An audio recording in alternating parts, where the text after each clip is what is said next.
Rusiya səfirini niyə Moskvaya çağırdı?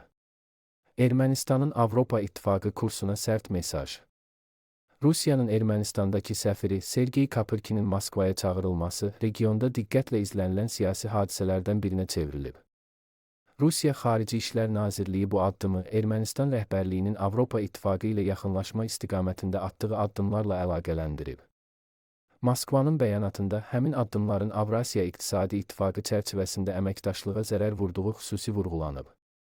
Məsələ təkcə diplomatik prosedur kimi qiymətləndirilmir. Ekspertlərin fikrincə bu addım həm də Ermənistana verilən açıq siyasi xəbərdarlıqdır. Moskvanın əsas mesajı nədir? Rusiya son illərdə Ermənistanın Qərblə, xüsusilə Avropa İttifaqı və Amerika Birləşmiş Ştatları ilə yaxınlaşma siyasətindən narahatlığını gizlətmir. Paşinyan hakimiyyətinin Avropa yönümlü siyasəti fonunda Moskva İrəvana iki geosiyasi mərkəz arasında balansın mümkün olmadığı mesajını verir.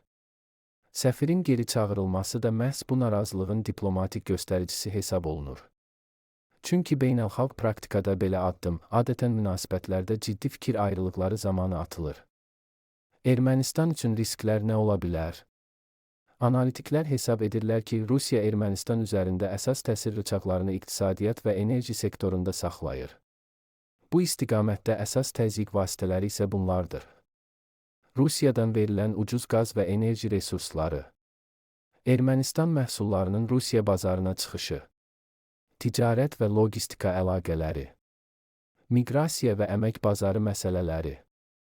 Moskvanın əsas mesajı ondan ibarətdir ki, Ermənistan Avrasiya İqtisadi İttifaqında qalaraq paralel şəkildə Avropa İttifaqına inteqrasiya siyasətini dərinləşdirərsə, bunun nəticələri ola bilər. Siyasi müşahidəçilərin fikrincə, proses Ermənistanın daxili siyasi gündəmi ilə də əlaqəlidir. Xüsusilə seçki öncəsi mərhələdə Rusiyanın İrəvana təzyiq elementlərini artırmağa çalışdığı bildirilir. Məqsəd Ermənistan cəmiyyətinə Qərbə yaxınlaşmanın iqtisadi və siyasi risklərini göstərməkdir. Baş verənlər Cənubi Qafqazda geosiyasi rəqabətin daha da sərtləşdiyini göstərir. Ermənistanın Qərbə yaxınlaşması, Rusiyanın isə bölgədə mövqelərini qorumaq istəyi qarşıdakı dövrdə regionda yeni siyasi gərginliklər yarada bilər. Hazırki vəziyyət onu göstərir ki, Moskva Ermənistanın xarici siyasət kursunu diqqətlə izləyir və bu istiqamətdə atılan addımlara daha sərt reaksiya verməyə başlayıb.